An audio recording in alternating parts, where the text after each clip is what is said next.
I used to believe that love was enough to protect my son from the world. But I learned the hard way that sometimes, even family becomes the first threat. My son, Arav, was 6 years old when everything began to fall apart. He was autistic, a beautiful child with eyes that noticed patterns no one else saw. While other kids ran in circles chasing noise, Arav found comfort in silence, in the way sunlight moved across the walls, in the gentle rhythm of his toy trains lined up with obsessive perfection. To me, he wasn't different. He was my entire world, but to my parents he was a problem. At first they called it concern.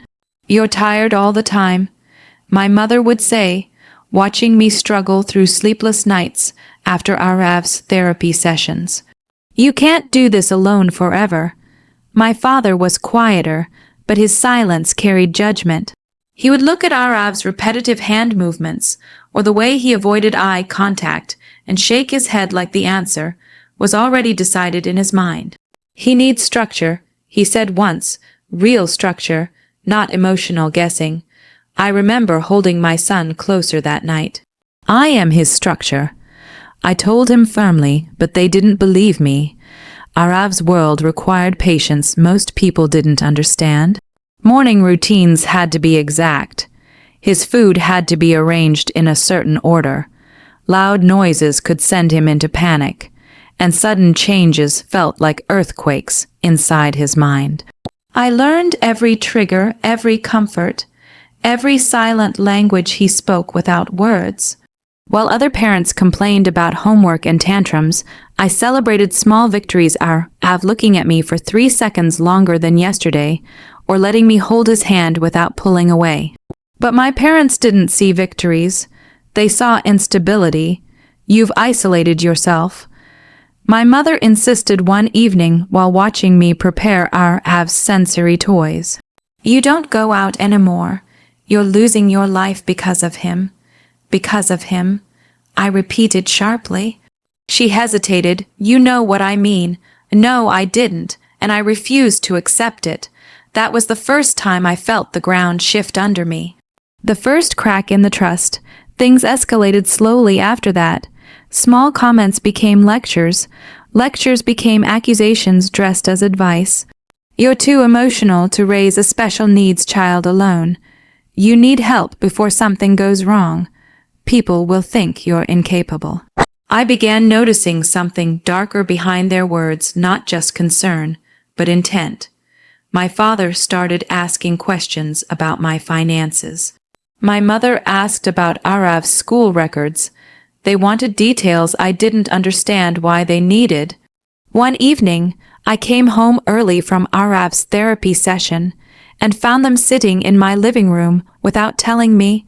There was a folder on the table, legal documents. "What is this?" I asked, my voice already shaking. My mother smiled in a way that didn't reach her eyes. "We're just preparing options." "Options for what?" My father finally spoke. "Temporary guardianship, just until you stabilize your situation." I laughed once, sharply. "My situation, he is my son. We know." My mother said softly, almost gently, "That's why we're doing this carefully."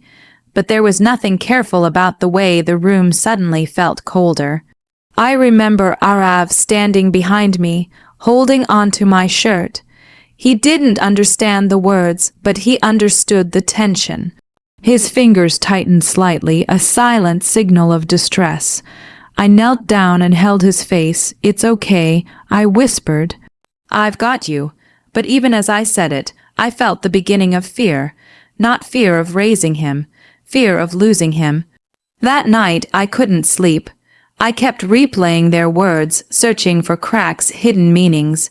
Around 3 a.m., I found my mother's purse left behind from her visit. Inside was a small note clipped to a lawyer's business card, a scheduled consultation. My hands went cold. This wasn't concern, it was preparation. They were building a case against me. By morning, I confronted them. "You're planning to take my son," I said without greeting. My father didn't deny it, he only sighed. We're protecting him from me. My voice broke on the last word. My mother stepped forward. From circumstances that are overwhelming you. I looked at them, these people who raised me, who once held me when I cried, and I didn't recognize them anymore. Arav was sitting on the floor nearby, lining up his toy trains again and again, oblivious to the storm forming around him. That innocence hurt more than anything. I won't let you, I said quietly. My mother's expression hardened. Then we'll have to go through legal means. That was the moment I realized this was no longer a family disagreement. It was war disguised as care, and I had no idea how far they were willing to go to win it. But I did know one thing for certain. I would never let anyone take my son from me. I thought their threats would fade once I made myself clear.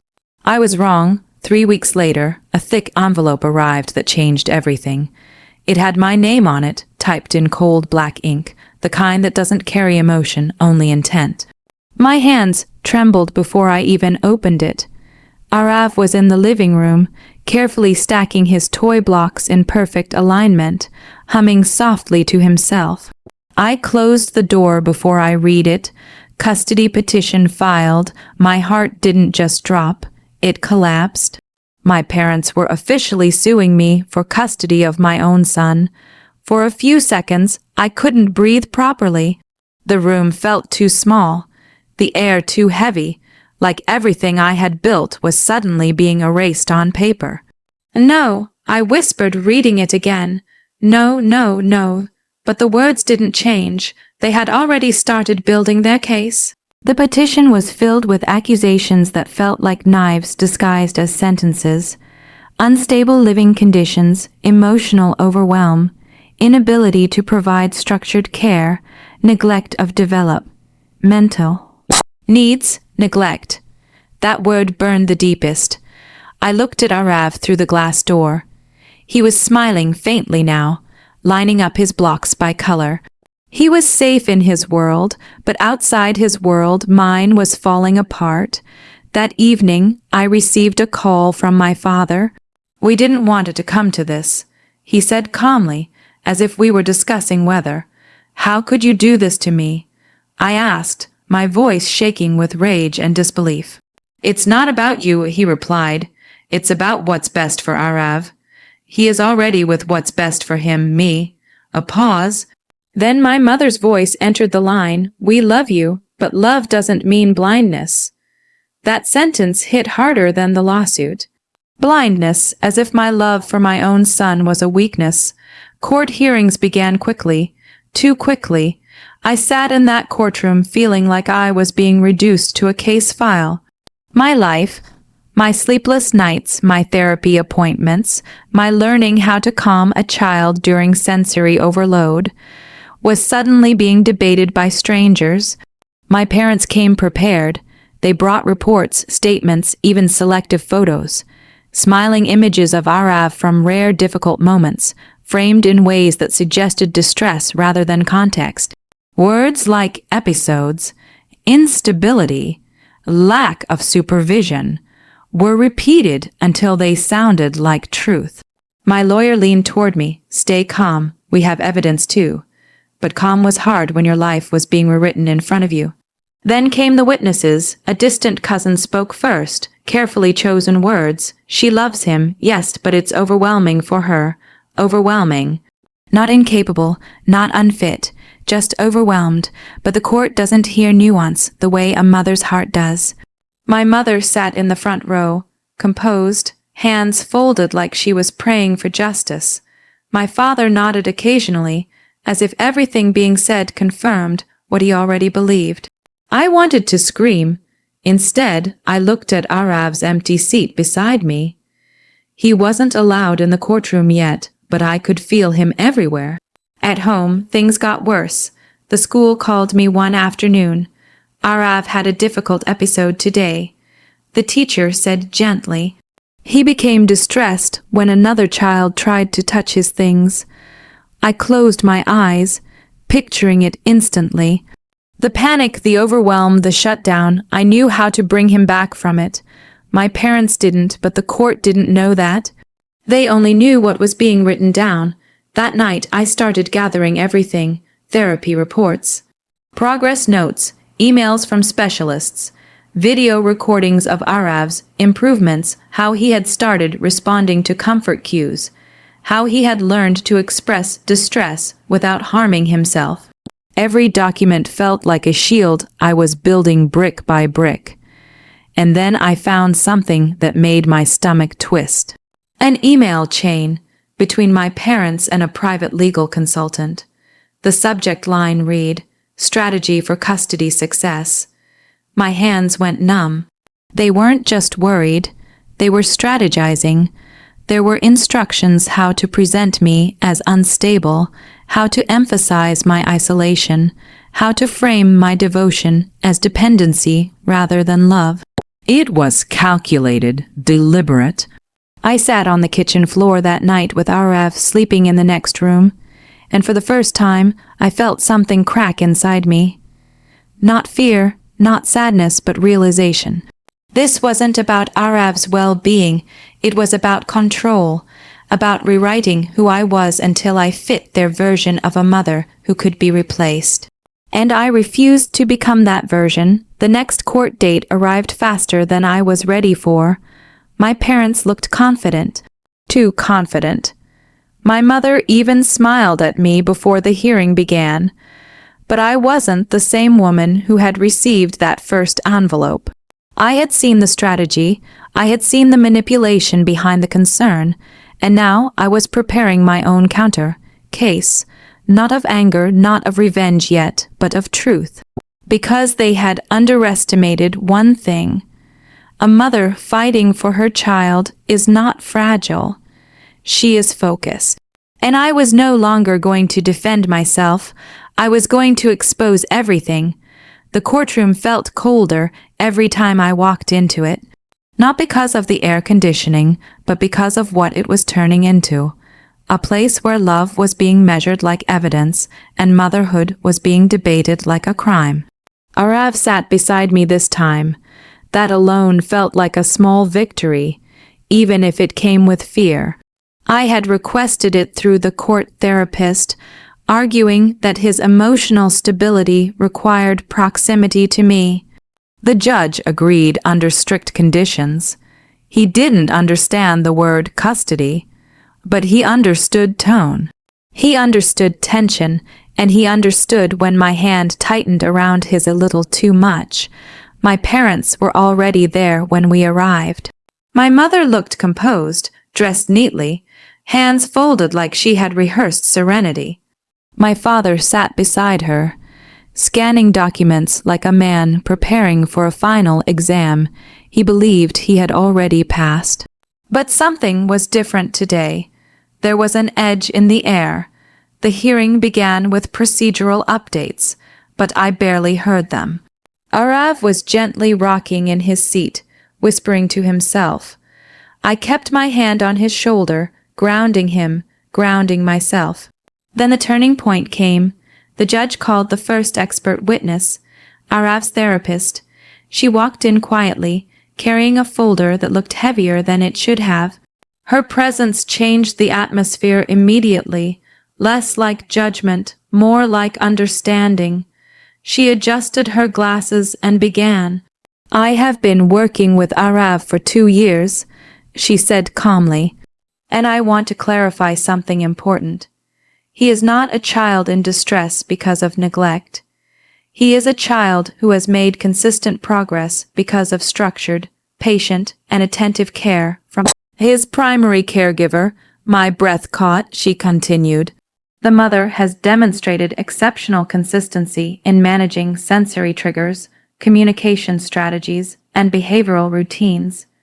In clinical terms, this is not instability. This is adaptation. Under pressure, for the first time in weeks, I felt something loosen in my chest. But my parents' lawyer immediately stood up.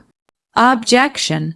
The witness is focusing on emotional interpretation rather than objective capability. The judge raised a hand. Overruled. Continue. My mother's fingers tightened slightly in her lap. The therapist turned a page. There is also something the court should know, she added. Several of the incidents presented as episodes of neglect were actually documented responses to environmental triggers that were either misunderstood or selectively presented. A silence followed that felt louder than any argument. I saw my father lean forward slightly. My mother didn't move, but her eyes sharpened. Then came the school principal, then a behavioral specialist. One by one, the narrative they had built began to fracture. But the breaking point didn't arrive until the judge requested clarification on a submitted document, an independent evaluation report my parents had provided. The evaluator was called to testify. A man in a gray suit walked in. He seemed nervous immediately. The judge held up the report. Did you personally conduct a full behavioral assessment of the child as stated here? A pause. Too long. No. He admitted finally. I based portions of the report on secondary information provided to me. The room shifted. The judge's voice hardened. So you did not independently verify the conclusions presented in this document. Another pause. No, Your Honor. My heart started racing. My lawyer leaned toward me slightly. This is big, he whispered. Because it was, the judge's gaze moved slowly from the evaluator to the documents again, and who provided this secondary information. The evaluator hesitated. Then he said it, the grandparents, and my mother's posture changed instantly, not dramatically, but enough. A micro flinch, a tightening jaw, a flicker of something she couldn't fully hide. My father leaned toward her, whispering something urgent. The judge noticed, and so did everyone else. Arav started to whimper softly beside me, overwhelmed by the tension. I immediately held him closer, whispering calm words into his ear, stroking his hand in a rhythm he recognized. It's okay, I told him softly, I've got you, just breathe with me. But inside, my heart was pounding like it was trying to escape my chest. Because now the truth was no longer just suggested. It was exposed. After a short recess, the courtroom resumed. And that's when the final fracture appeared. A subpoenaed email thread was presented communications between my parents and the evaluator before the report was finalized. The words were carefully phrased, but the intention was unmistakable. Emphasize instability, highlight isolation, frame caregiving as inability. The judge read silently for a long moment. No one spoke, even my parents didn't. Then he looked up. And I saw it. His expression had changed, not anger yet, something worse for them, disappointment mixed with clarity. This court, he said slowly, is concerned about the integrity of the evidence presented. My mother finally spoke.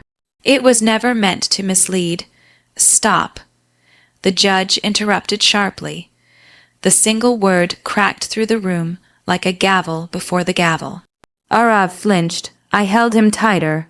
The judge continued, his voice controlled but firm. We will reconvene for final judgment, and I expect full transparency from all parties. As we stood to leave, my mother looked directly at me for the first time that day. Not confident, not composed. Something else, fear, and I realized then that the case was no longer balanced on paper. It was collapsing, not slowly, but irreversibly, and the final decision was coming. The final hearing arrived like a storm that everyone could feel coming, but no one could stop. The courtroom was quieter than before, not because the tension had disappeared, but because it had reached a point where even whispers felt dangerous. Arav sat beside me, holding my sleeve tightly. He had stopped asking questions days ago. Instead, he observed everything with that quiet intensity only he seemed capable of, like he could sense that something important was about to end.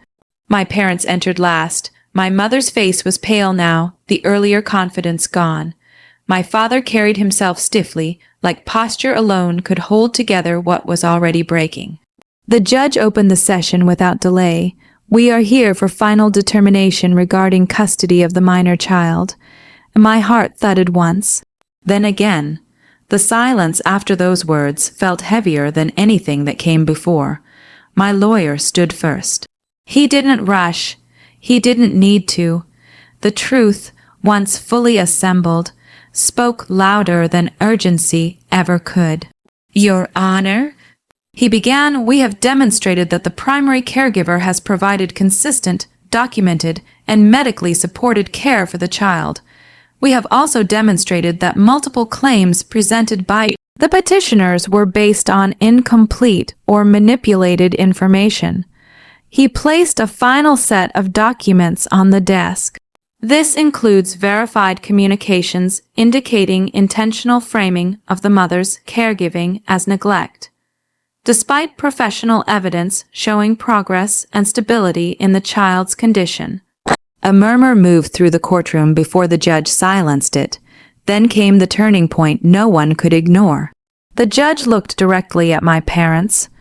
Do you dispute the authenticity of these communications? My mother stood immediately. Yes, she said quickly. They are being misinterpreted. We only wanted what was best for him. Answer the question. The judge cut in sharply. Her voice wavered for the first time. My father stepped in. We were concerned. Any grandparent would be. The judge leaned forward slightly. Concern does not authorize fabrication. The word landed like a stone. Fabrication. Arav squeezed my sleeve harder. I lowered my hand to his back, grounding him. Then the court clerk read the final submitted evidence, aloud emails, notes, and instructions that had guided the entire custody attempt. Each sentence painted a clearer picture of intent, rather than misunderstanding. The room felt smaller with every line. My mother's breathing became uneven. My father stared at the table like it might open and swallow him. And then it happened. The judge closed the file. I find that the petitioners have materially misrepresented evidence to this court. A pause. A long, heavy pause. My heart stopped completely in that silence. Then he continued, such actions are not only unethical, they undermine the integrity of these proceedings. He looked at my mother directly, and may constitute contempt of court. The words didn't register immediately. Then the courtroom reacted. My mother's face tightened in shock. No, this was never order, the judge said firmly. Court security stepped forward. I didn't understand at first what was happening until I saw my mother's hands being guided behind her back. For a second, everything froze. My father stood up abruptly. This is unnecessary. She didn't mean, sit down, the judge ordered. But it was too late. The security officer placed handcuffs on my mother. The metallic click echoed through the courtroom like a final verdict of its own. I felt Arav flinch beside me. I immediately turned him away slightly, shielding his view. His breathing quickened, confused by the sudden shift in energy. It's okay, I whispered urgently. Look at me, you're safe. My mother turned her head toward me, eyes wide, not angry now, not controlling. Just broken. For a brief second, I saw something I hadn't seen in her for a long time. Regret. But it wasn't enough to undo what had already been done. The judge continued.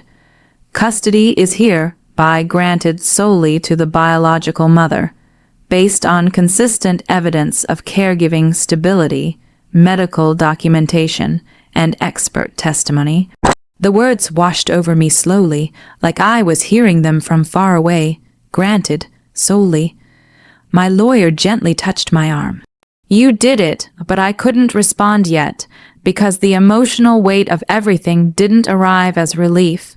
It arrived as exhaustion, as disbelief, as silence. My father looked at me one last time before being escorted out behind my mother. There was no speech left in him, only defeat, and then the courtroom began to empty. I stayed seated. Arav leaned into me, finally calm again, as if his body understood before his mind did that the storm was over. Mom, he whispered softly, one of the few clear words he used when overwhelmed. I'm here, I said immediately, holding him close. Outside the courtroom, sunlight hit my face for the first time in what felt like years. It didn't feel like victory in the way people imagine it. There were no cheers, no celebration, just quiet truth settling into place after a long war.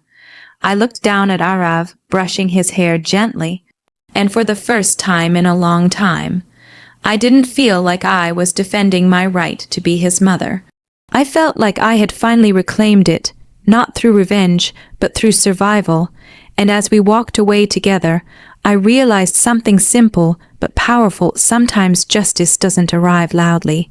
Sometimes it arrives just in time to let you breathe again.